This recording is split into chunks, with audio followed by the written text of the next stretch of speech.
ગલ્લો બધાનું એમ કેવું હતું 4 રૂપિયા લઈને આવ્યા છીએ અને મટન ખાવાના છે તો ચલો અને આ છે ગલ્લો જો તો આગળ જઈને અમે તમને બતાવીએ લઈને ગલ્લાથી કે બટન કેવો આવે તો બતાવીએ ગલ્લો બંધ થઈ ગયો સર ગલ્લો બંધ થઈ ગયો છે તો આપણે સ્ટાર જ ખાઈશું ખાલી ફક્ત અને આ અમને જે ખાવું હોય તો તમારા વ્લોગમાં મળીએ તો અમે આવી ગયા છે ગલ્લા પણ ગલ્લો બંધ હતો તમારા બધાનું એક એક રીતે એવું છે આ જોવા રૂમાલ રે એ ઓઢી નાખ દો લે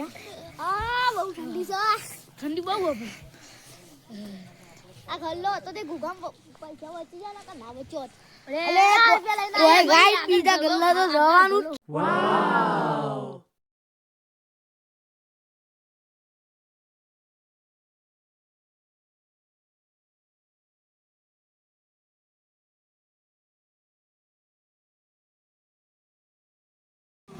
તો મિત્રો અમારે એક વાત તો ખ્યાલ ભૂલી ગયા અમારો આ મિની વ્લોગ હતો મિની વ્લોગ ગમ્યો હોય તો અમારી ચેનલને સબસ્ક્રાઇબ કરો લાઈક કરો શેર